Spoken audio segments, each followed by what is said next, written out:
Ready when you are. Amazing. Perfect. Thank you, doctor. Já começamos. Lá. Give it 2 minutes. It usually takes around 2 minutes to appear everywhere. But yeah, in 2 minutes we are good to go. Yeah, it's working for me also.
Boa noite a todos.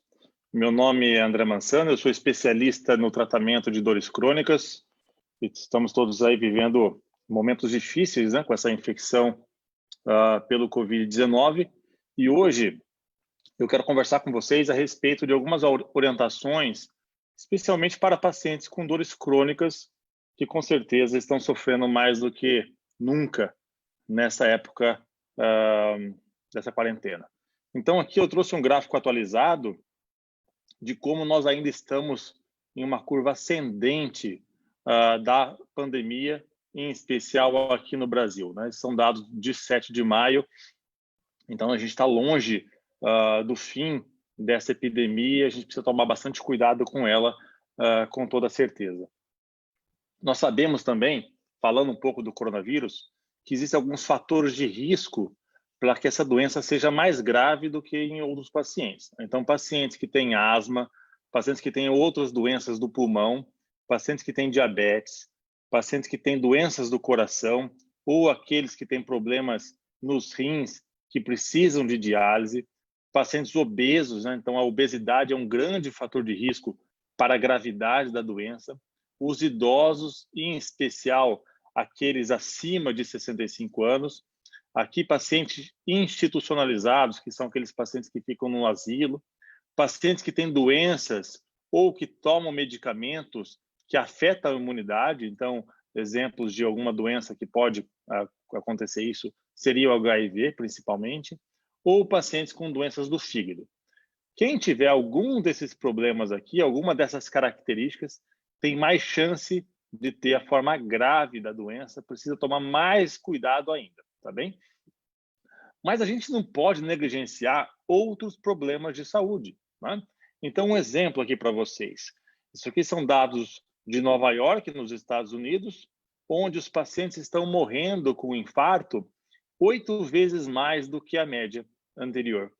Por que isso? Porque os pacientes têm sintomas do infarto, como, por exemplo, a dor no peito, e com medo do coronavírus, de ir ao pronto-socorro, acabam ficando em casa, ou acabam atrasando demais a ida ao hospital, e acabam falecendo. A gente não pode negligenciar outros problemas por conta do coronavírus, né? Então, a gente tem medo da nossa doença eventual e também do coronavírus, a gente não sabe para onde correr. Para dar um exemplo para vocês, mais ou menos, isso é um estudo espanhol, 17% dos pacientes que têm infarto acabam falecendo.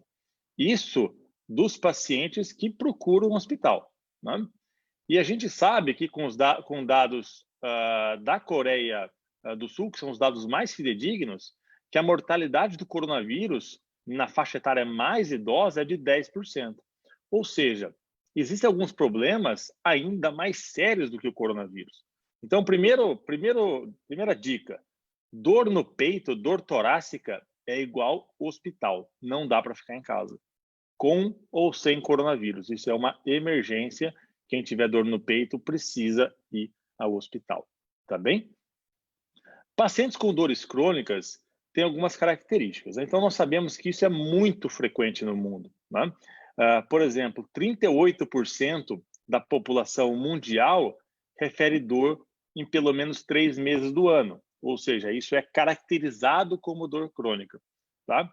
11% da população mundial tem dores diárias. E 6% da população mundial tem dores diárias e de forte intensidade, tá bem? Quando a gente fala da população idosa, isso é ainda mais frequente, né? Então, por exemplo, mais da metade dos idosos tem dores crônicas. 5,4% dos idosos sentem dores intensas. Então, isso é bastante importante, tá? E quais são os efeitos da quarentena nas dores crônicas? Então, isso aumenta o estresse, aumenta a ansiedade, aumenta a depressão, tá? Isso tudo tem relação com dor crônica. Deixa relativamente a equipe de saúde, seja essa equipe médica, fisioterapeuta, psicólogo, de certa forma mais indisponível, tá bem? E muitas vezes falta de acesso a medicações, muitas vezes por falta da própria receita médica, tá bem? Eu falo do estresse, isso é muito importante, e eu trago aqui um trabalho muito simples e muito interessante que mostra claramente a relação do estresse com dor crônica. Então, o que esses pesquisadores fizeram? Eles colocaram uma agulhinha em um músculo doloroso, tá? Essa agulhinha tinha a capacidade de medir a condutividade elétrica desse músculo. Então, nessa curva em vermelho aqui, é a do músculo doloroso. E nessa curva mais azul escuro aqui, seria de outra agulha num músculo não doloroso. O que eles fizeram?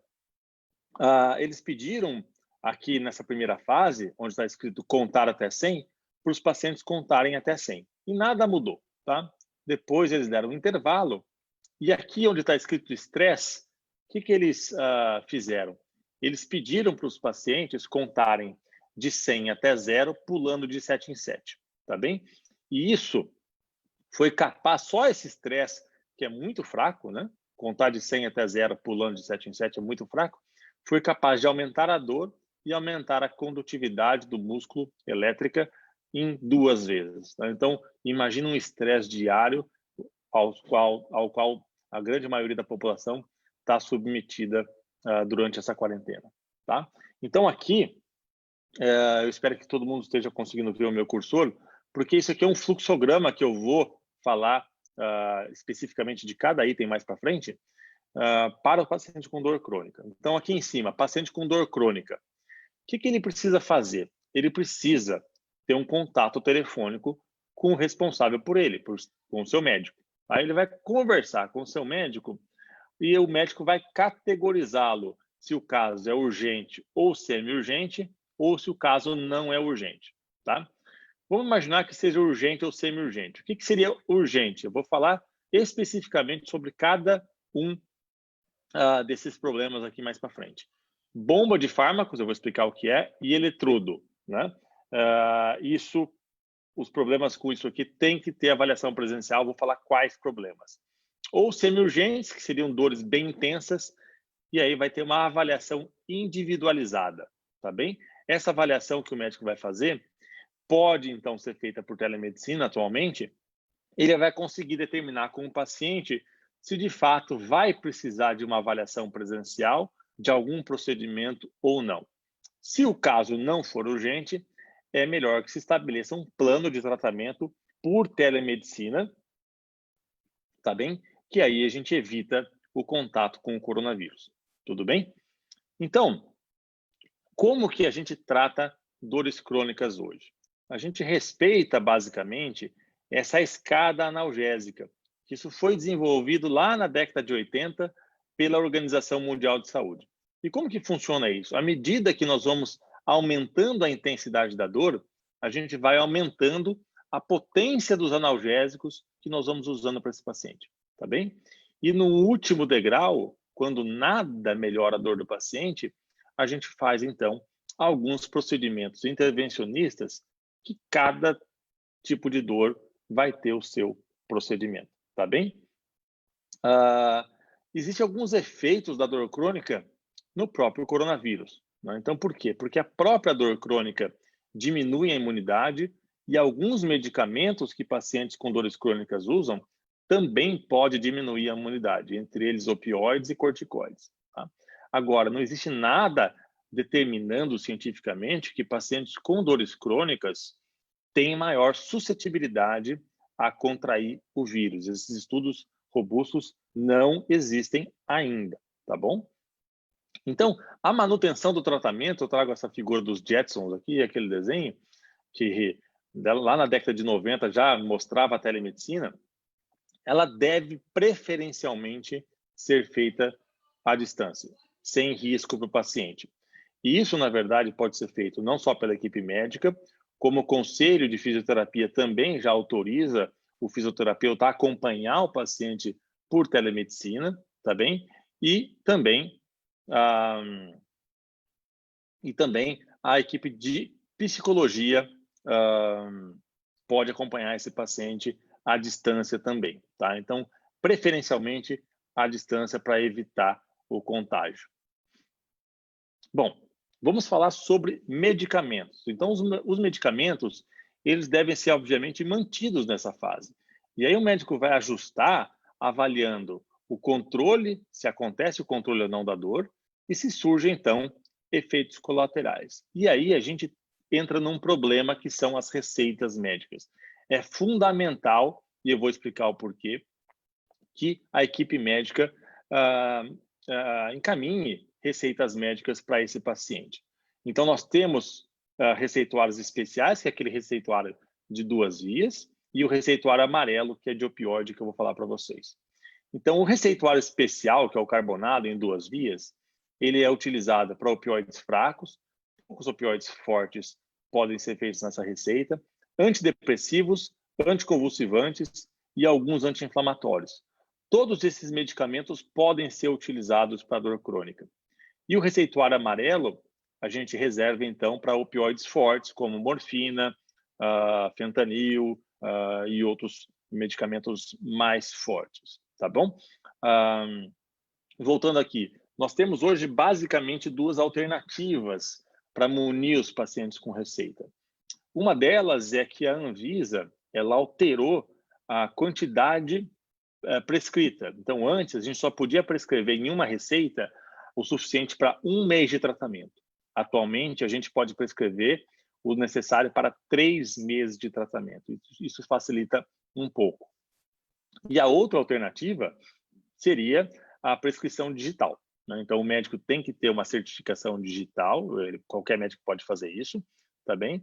E existem alguns sistemas já desenvolvidos onde o médico preenche a receita e encaminha pela internet para o paciente leva, por exemplo, o seu celular até uma grande rede de farmácia e a farmácia valida isso com a assinatura eletrônica do médico, tá? Então, o que não pode acontecer é o paciente ficar sem receita do seu medicamento. Por quê? Porque alguns medicamentos, eles podem causar o que nós chamamos de síndrome de abstinência. O que é isso? É quando o paciente para de tomar, de repente, algum tipo de medicamento, em especial os opioides, os derivados da morfina, né? E alguns antidepressivos. Isso pode ser extremamente grave. Quais são os sintomas da síndrome de abstinência? Ansiedade, agitação, insônia, sudorese, quer dizer muito suor, calafrio, dores abdominais, tremores musculares, diarreia, náuseas, falta de ar e aumento da pressão arterial, tá? Então, é uma situação bastante grave e acontece quando o paciente para de tomar de repente, algum tipo de medicamento. E é por isso que o paciente não pode ficar sem a receita, sem o medicamento, tá? Lembra que eu falei para vocês de procedimentos urgentes? Um deles seria a bomba intratecal de fármacos. É um nome um pouquinho difícil, mas eu vou explicar o que significa isso. Então, só um pouquinho. Deu um...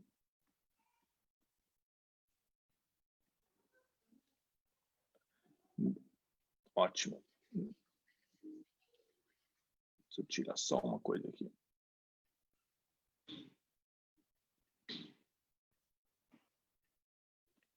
Tá. Então, esse tratamento é um tratamento mais avançado, onde nós colocamos um catéter aqui na coluna do paciente, como vocês estão vendo aqui, tá bem? E esse catéter, ele é ligado a um reservatório. Ele pode ser usado para vários casos de dores crônicas, em especial dores relacionadas ao câncer. E ele é ligado a um reservatório computadorizado que fica debaixo da pele do paciente, emitindo esse medicamento 24 horas aqui na coluna. E nessa região da coluna, esse medicamento ele é 300 vezes mais potente do que o medicamento tomado pela boca, pelo via oral, tá bem? Mas o que acontece? Essa medicação pode acabar. E se ela acabar, o médico precisa repor, tá? Então, é fundamental que esse reservatório contenha a medicação sempre. E quando isso acaba, existe um alarme no dispositivo e o paciente precisa conhecer esse alarme. Então, existe o alarme crítico, que serve para reservatório vazio. Quando soa o alarme crítico, é preciso procurar o médico imediatamente, no mesmo dia, tá bem? O reservatório vazio, ou quando acabou a bateria da bomba, ou seja, a bomba precisa ser trocada, quando tem um problema no motor da bomba, ou um erro crítico na memória da bomba. E aí, vocês vão ouvir um barulho agora. Quem tem esse dispositivo vai ouvir esse tipo de alarme aqui, ó. Tá? E o alarme não crítico, que é quando tem um baixo volume de reservatório, e aí pode ser trocado em alguns dias, ou quando a bomba fica próxima fica próxima ao fim da vida útil, precisa ser trocado em algumas semanas, ou algum erro de memória não crítico. Tá bem? E aí nós temos a estimulação medular. A estimulação medular é outro tratamento bastante invasivo, onde nós colocamos um eletrodo, desculpa que está pitando isso daqui, não sei porquê, onde a gente coloca um eletrodo atrás da coluna do paciente, como vocês vão ver aqui, nessa animação. Então, esse eletrodo fica atrás da medula do paciente e fica ligado aqui a um gerador, como se fosse um marca-passo, que também fica debaixo da pele do paciente, tá bem? E esse gerador vai emitir impulso elétrico 24 horas por dia para inibir a dor do paciente, tá? É um procedimento já mais avançado que a gente usa para dores mais difíceis de serem tratadas.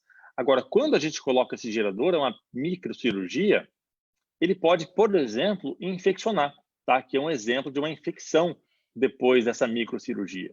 E aí, isso precisa ser tratado com urgência, tá? Então, só alguns exemplos para vocês, tá? Eu queria fazer agora só uma pausa. Se alguém quiser fazer alguma pergunta, eu estou à disposição.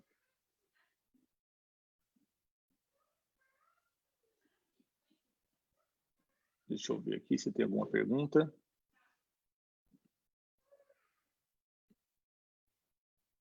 A primeira pergunta foi, doutor, muito boa pergunta. E a automedicação nesse caso de coronavírus? Bom, a automedicação, ela é sempre perigosa, né? Por alguns motivos. Primeiro motivo, ela pode mascarar um sintoma de uma doença mais grave, tá? Então, isso pode acontecer. E segundo, seria o surgimento de efeitos colaterais que o paciente desconhece, tá bem? Então, a gente nunca orienta a automedicação, mas eu acabo concordando que, nesse momento, ela deve ser mais frequente, né? Porque muitas vezes a equipe médica fica indisponível por conta disso, principalmente quando a gente fala do Sistema Único de Saúde no SUS, né? Então, aí o médico está mais indisponível ainda, né? Outra pergunta também bastante importante é quais atividades um paciente oncológico pode fazer em casa? O que a Sociedade Brasileira, que é para o Estudo da Dor, a SBED, recomenda, né, na sua sessão de tratamento da fisioterapia? Primeira coisa, muitas vezes, seria o ideal, seria a realização de uma telemedicina uma teleconferência com o fisioterapeuta, tá? Agora, as orientações básicas é para o paciente não se manter inativo. Porque o que acontece? A maior parte das pessoas acaba ficando sentado no sofá, vendo televisão e não se mexe, né? A grande verdade é essa. Então, a gente recomenda que o paciente ande. Alguns pode ter, eventualmente, até uma esteira em casa, outros não vão ter, mas pode andar em casa mesmo, pode fazer sessões de alongamento, de relaxamento, tudo isso é muito importante. E o paciente oncológico, que é o paciente com câncer, ele pode fazer tudo isso, tá bem? Vamos prosseguir na aula aqui, se tiver mais alguma... A outra pergunta é se tem algum exercício específico para quem sofre de dor lombar, tá? Porque os pacientes acabam ficando muito tempo sentado em casa. Bom, o que é interessante nesses casos, a fisioterapia não é a minha especialidade, obviamente, mas eu converso muito com os fisioterapeutas e seria uma dica interessante. Seria, por exemplo, o paciente com dor lombar, muitas vezes, ele piora com alguns movimentos, né? Então, por exemplo, tem paciente que piora quando flexiona a coluna para frente. Tem paciente que piora quando estende a coluna para trás. Então, seria interessante o paciente identificar qual é o fator de piora e qual que é o fator de melhora. Tem paciente que melhora colocando a coluna para frente. Então, fazer exercícios e alongamentos que colocam a coluna para frente. Se, porventura, o paciente melhorar da sua dor colocando a coluna para trás, ele faz exercícios colocando a coluna para trás. Basicamente isso. A Ilza Fonseca de Sá pergunta: doutor, estou em crise de dor lombar, pois tenho uma hérnia de disco. Nunca tive dores fortes como estou tendo esses dias. Ilza, fica ligada que daqui a pouquinho eu vou falar especificamente sobre hérnia de disco, tá bem? Então, vamos falar sobre os procedimentos, entre aspas, semi-urgentes, né? Então, a Sociedade Brasileira para o Estudo da Dor, que é a SBED, coloca aqui que os procedimentos semi-urgentes, né, quer dizer, as situações semi-urgentes seriam, mas não só isso, dores oncológicas intratáveis, tá bem? Vou falar sobre todos eles. Herpes zoster agudo ou neuralgia pós-herpética intratável, hérnia de disco aguda, que é o caso da Ilza, ou agravamento de uma hérnia que já existe, neuralgia do trigêmeo, síndrome de dor complexa regional, cefaleia em salvas ou outras dores de cabeça e, eventualmente, uma dor muito forte que esteja acontecendo com o paciente, tá? Falando aqui, isso é muito importante porque a gente avalia a intensidade da dor, a gente pede, na verdade, para o paciente avaliar numa escala de 0 até 10, tá? Onde 0 é a ausência de dor e 10 é a pior dor que o paciente consegue imaginar, tá? Então, essas dores nota 8, 7, 8, 9, 10 são dores intensas, né? É muito difícil conviver com isso, né? Então, muitas vezes, se não melhorar com medicamento, a gente não tem outra alternativa de avaliar o paciente presencialmente e tentar tirar o paciente dessa crise, eventualmente, com algum procedimento, tá? Eu vou citar alguns exemplos para vocês mais para frente, tá? Então, dores oncológicas, que são dores relacionadas ao câncer, tá? O que a gente sabe? Que 73% dos pacientes com câncer vão ter dor em algum momento do seu tratamento, tá? Isso é um fato. 44% desses pacientes vão ter dores intensas, tá? Então, isso aqui é muito grave. E o paciente com dores com câncer, ele tem vários problemas que levam ao sofrimento, né? Então, esse é um diagrama bastante interessante. Então, aqui em cima, fontes orgânicas de sofrimento, como, por exemplo, efeitos colaterais do tratamento, o próprio câncer em si, ou, eventualmente, algum problema que não esteja relacionado ao câncer. Exemplo, hérnia de disco.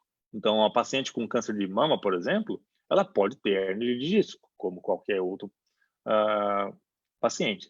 O paciente pode ter depressão, muitas vezes piorada por perda do emprego, e a gente está vendo isso acontecer por conta da pandemia, né? Cansaço crônico, insônia, sensação de abandono, desesperança, ansiedade com incerteza sobre o futuro, imagina isso agora, né? Perda do controle de dignidade, medo da morte, medo da dor. E raiva também, muitas vezes, por atraso do diagnóstico, indisponibilidade dos médicos aqui do lado direito, irritabilidade, muitas vezes por falha dos tratamentos. E tudo isso junto vai aumentar demais o sofrimento do paciente com câncer, tá? Então, para vocês terem uma ideia da gravidade disso, esse é um estudo holandês, onde eutanásia é quando o paciente, aqui a gente não é permitido isso, né? Quando o paciente está sofrendo muito, que de fato ele pede para morrer e uma equipe médica auxilia isso para aquele paciente, né? A grande, como posso dizer, causa, né? A grande causadora das eutanásias nos países onde ela é permitida é o câncer com dor, tá bem? Então, por exemplo, aqui foi estudado isso num centro de tratamento oncológico, 6,7% dos pacientes com câncer manifestam desejo de morrer. Isso é muito mais frequente, esse gráfico aqui mostra que é 37% mais frequente nos pacientes que têm dores intensas, e até o dobro naqueles pacientes que têm uma dor intensa recente, na última semana. Então, esses pacientes precisam ser tratados, nem que sejam presencialmente, tá bem?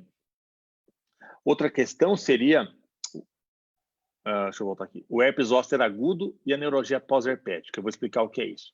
O que é o herpes zoster? O herpes zoster é a reativação do vírus da catapora, tá? Então, primeiro, o paciente tinha pelo menos, né, porque agora tem vacina, tinha catapora, que cientificamente é chamada de varicela, usualmente na infância. E isso é cicatrizado sem maiores problemas e o vírus fica adormecido. E ele fica adormecido onde? Ele fica adormecido nos nervos, tá bem? Em algum momento da vida pode haver uma queda da imunidade, tá? E essa queda da imunidade acaba acordando o vírus, tá bom? E esse vírus vai caminhar do nervo até a pele. E quando chega na pele, ele vai causar várias lesões na pele, bastante doloroso. É sempre de um lado só do corpo e normalmente no trajeto de 1 ou 2 nervos, tá? Agora, quando esse nervo vai caminhando do nervo até a pele, ele vai danificando, ele vai destruindo esse nervo, tá? Isso causa muita dor.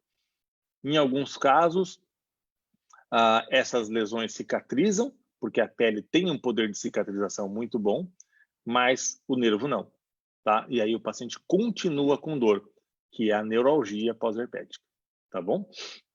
Então, o herpes zoster vai acontecer em até 20% das pessoas, acontece uma dor em queimação ou choque.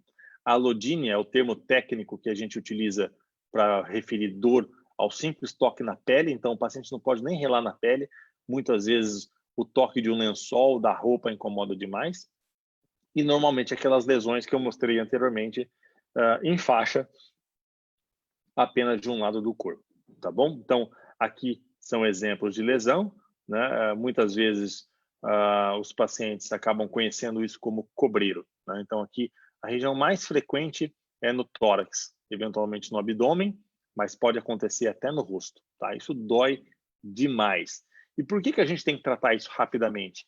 Porque quanto mais cedo a gente trata, menores as chances do paciente continuar com dor, como a dor crônica, como a neuralgia pós-herpética, tá? E a gente sabe que a neuralgia pós-herpética é a dor que persiste até por mais de 3 meses depois da cicatrização, ocorre em até 30% dos pacientes com herpes zoster e é uma doença extremamente debilitante, cursa com diminuição importante da qualidade de vida, com depressão, ansiedade e distúrbios do sono, tá bom? E a gente tem vários tratamentos para isso, e quanto mais cedo a gente instituir esse tratamento, que são bloqueios, eventualmente infiltração de toxina botulínica na lesão, radiofrequência, estimulação medular e bomba de fármacos. Quanto mais cedo, maiores as chances de sucesso. Por isso que mesmo em casos na época de pandemia, esse paciente deve ser considerado, deve conversar com o seu médico para ver se vale a pena uma avaliação presencial, tá bom? Porque é um quadro relativamente dramático. Agora, falando inclusive do caso da Ilza, que fez a pergunta, hérnia de disco aguda ou agravamento de uma hérnia antiga. Então, aqui do lado esquerdo, vocês estão vendo o que é hérnia de disco. Aqui o disco intervertebral, que é o amortecedor entre as vértebras da coluna, e à medida que esse disco vai degenerando, ele pode escapar aqui para trás, ó, isso é hérnia, e comprimindo esse nervinho que desce para a perna. É por isso que o paciente tem a dor que desce eventualmente lá para o pé, tá? Nós temos aqui do lado direito, vocês estão vendo a nossa coluna. Perceba que está escrito L1, L2, L3, L4, L5, que é a primeira, segunda, terceira, quarta e quinta vértebras lombares. De cada nível desse sai um nervinho que vai para uma região da perna. Então, a depender de onde tiver compressão, o paciente vai ter dor em uma região da perna ou outra. Tá? Então, normalmente, o paciente com hérnia de disco, ele tem dor lombar que irradia para a perna, pode ter dormência ou formigamento, normalmente piora quando ele coloca a coluna para frente ou quando ele tosse ou espirra.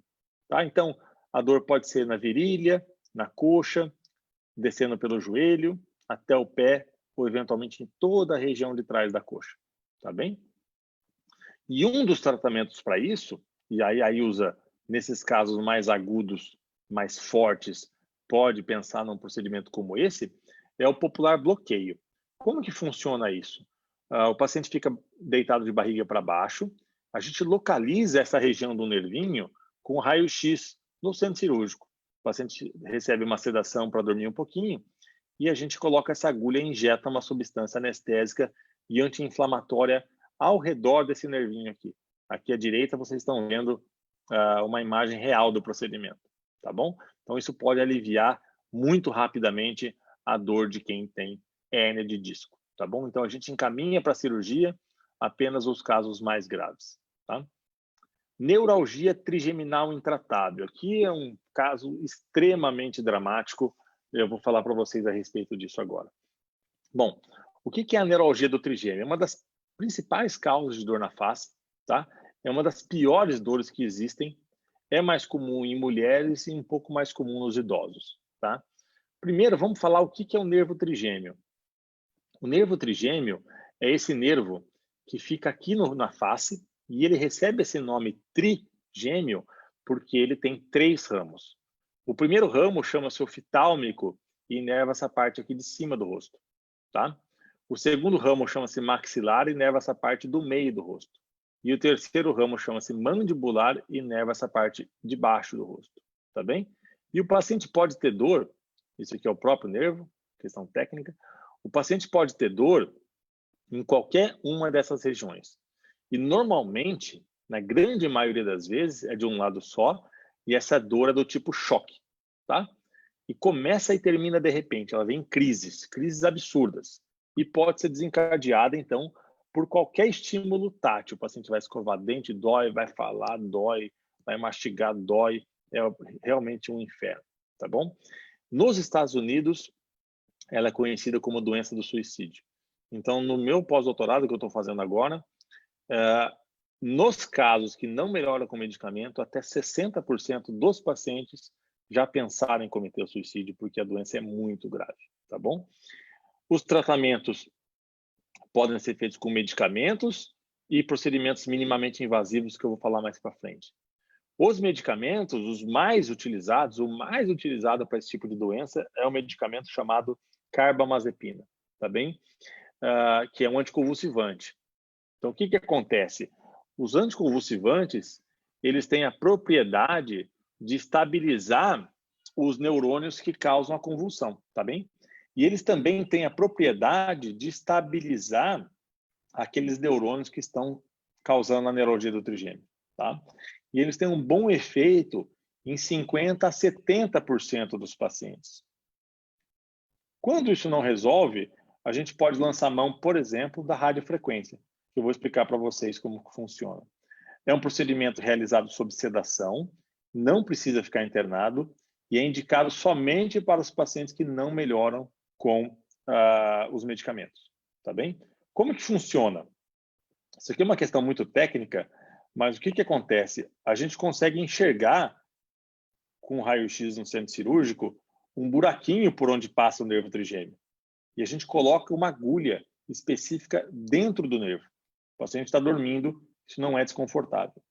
Quando a agulha estiver posicionada lá no nervo, é colocado um eletrodo através dessa agulha. Esse eletrodo é ligado a um gerador de radiofrequência e esse gerador emite uma corrente elétrica cujo objetivo é inativar o nervo. Tá bem? O outro procedimento seria a compressão por balão. Como que funciona isso? Basicamente, da mesma forma que a radiofrequência.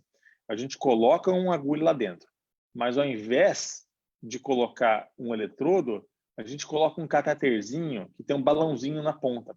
Esse balão é insuflado, isso causa uma falta de sangue que é transitória no nervo trigêmeo, tá bom? E essa falta de sangue, então, é que vai, então, inativar o nervo.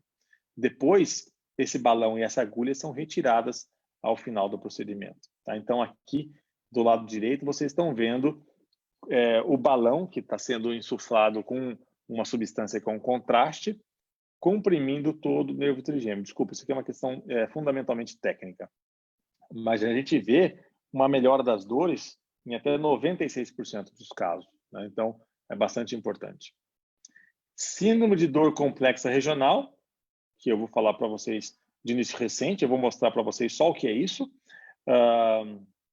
Na verdade, o que acontece são dores que ocorrem depois de traumas ou cirurgias, principalmente nos membros, ou nos pés, ou nas mãos, ou nas pernas, ou nos braços. Então, o paciente opera ou tem uma fratura e a dor não passa. Aí ele começa a inchar a mão pode alterar de coloração, ou pode ser o pé, pode ser a perna, pode alterar a temperatura e pode inchar bastante, como vocês estão vendo aqui no meio. Depois pode até atrofiar. Por que isso é considerado semi-urgente?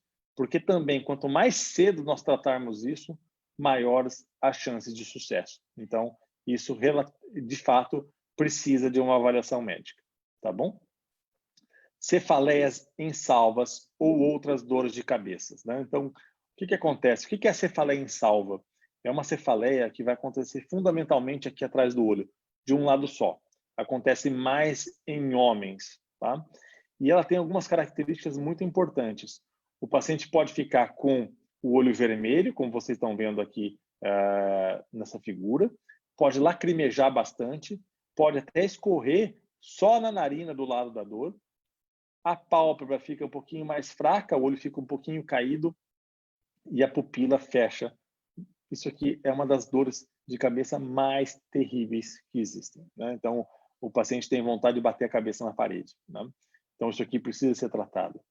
E pacientes que já têm as suas dores de cabeça, eles precisam ficar alertas a alguns sinais importantes. Então, por exemplo, se o paciente tem uma dor de cabeça com algum outro sintoma, como, por exemplo, emagrecimento e febre, ele precisa contactar uma equipe médica. Tá? Se o paciente tem uma dor de cabeça e ele tem um histórico de câncer, ele precisa contactar uma equipe médica. Se ele tem algum problema neurológico, algum sintoma neurológico específico, por exemplo, está com dor de cabeça e fica com confusão mental, ou perde, por exemplo, a força de um braço, de uma perna, ele precisa contactar uma equipe médica. Isso pode ser, inclusive, um derrame. Tá?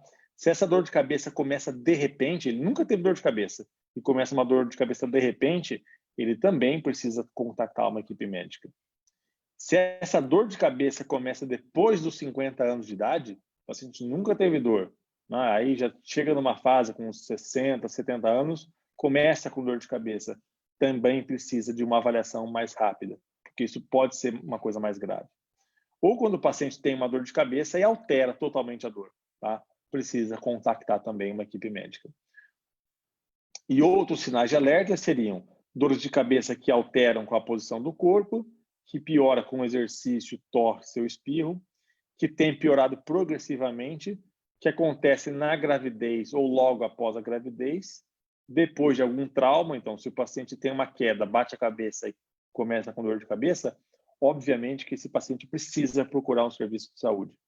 Ou na dor de cabeça que acontece no paciente que tem alguma doença no sistema imunológico, como, por exemplo, o HIV. Tá? Então, o paciente precisa procurar uma equipe médica. Tá? Então, basicamente, essas são as principais orientações. E se alguém tiver alguma pergunta, eu estou aí à disposição.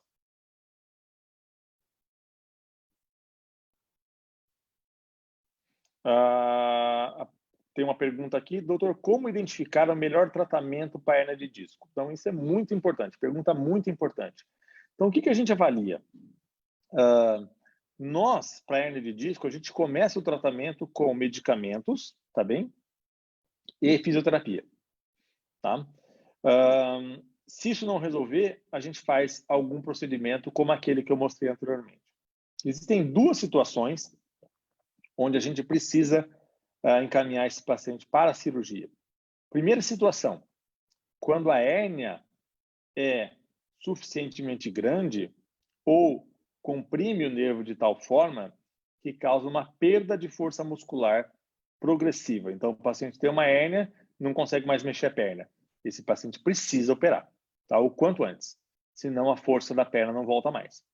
Ou a gente caminha para a cirurgia pacientes que não melhoram com as suas dores com nenhum tipo de procedimento, tá? E a gente tem vários procedimentos à disposição. Tem aquele que eu mostrei, eventualmente a gente pode até retirar um pedaço da hérnia com uma agulha, no que a gente chama de descompressão percutânea do disco, tá? Cada um tem uma indicação precisa, mas basicamente a gente começa com medicamentos e fisioterapia.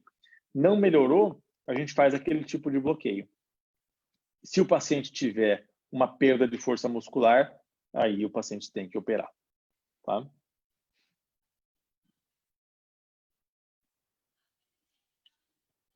Se alguém tiver mais... Essa pergunta que acabou de chegar, na verdade, chegou agora, se todo quadro de hérnia de disco é operável. Né? Operável significa passível de cirurgia. Sim, basicamente todo caso de hérnia de disco é passível de cirurgia, mas a minoria precisa de cirurgia. Então, aí 95% dos quadros não precisam de cirurgia. Tem um dado muito interessante que poucos pacientes sabem, é que a hérnia de disco ela pode ser reabsorvida pelo corpo. Tá? Então, se o paciente conseguir fazer o tratamento ao longo dos meses, essa hérnia, em mais de 50% das vezes, ela é reabsorvida, pelo menos parcialmente. Tá? Isso é muito importante.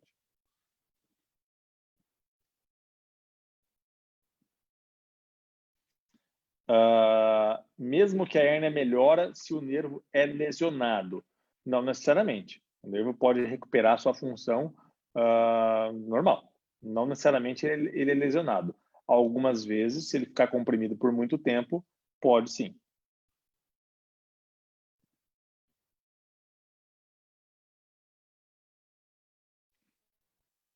A Ilza faz uma nova pergunta. Doutor, voltando à dor da hérnia de disco, a luz de infravermelho ajuda? Poxa, Ilza, não ajuda muito não, viu, querida? Não vejo os pacientes melhorarem muito com isso, não. Doutor, a dor pós-herpética tem cura? Bom, essa é uma pergunta muito importante. Primeiro, a gente precisa definir o que é cura, tá?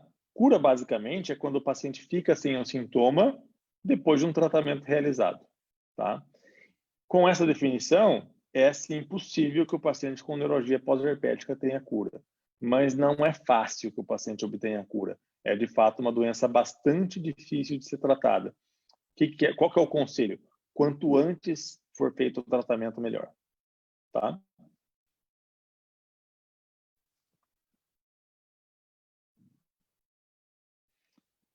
Doutor, alongamentos auxiliam para pacientes que possuem hérnia de disco? Sim, auxiliam sim. Agora, o que é preciso? É preciso identificar qual que é o melhor movimento para o paciente. Isso normalmente um fisioterapeuta especializado que faz. Por exemplo, a maior parte dos quadros de hérnia, elas pioram quando o paciente coloca a coluna para frente. Então, aí o paciente precisa fazer exercícios, na verdade, de colocar a coluna para trás. Alguns casos vai piorar quando o paciente coloca a coluna para trás. Aí o paciente tem que fazer o oposto, tá? Mas o profissional mais adequado para fazer esse tipo de avaliação é um fisioterapeuta especializado nisso.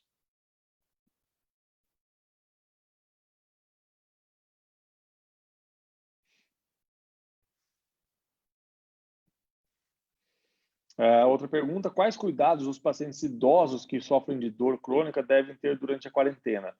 Bom, basicamente justamente esse que eu falei, né? Quanto mais idoso o paciente, menos exposto ele pode ficar, né? Isso aí a gente sabe. Então, o que é interessante? Interessante é o idoso ou familiar contactar um médico. Por quê? Porque o quadro, a decisão da terapia, ela vai ser individualizada.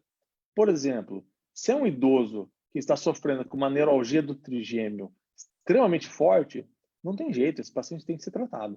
Não dá para deixar esse idoso sofrendo dessa forma, né? Então, aí a gente leva o paciente até um hospital, até uma clínica especializada. Agora, o que o paciente idoso precisa?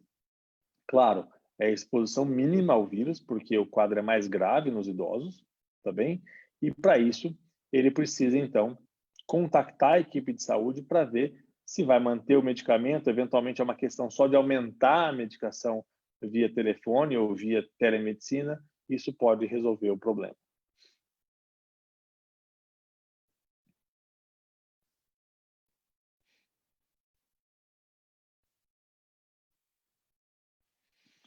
Então, nós chegamos ao fim dessa apresentação e desse pequeno tira-dúvidas que nós fizemos aqui.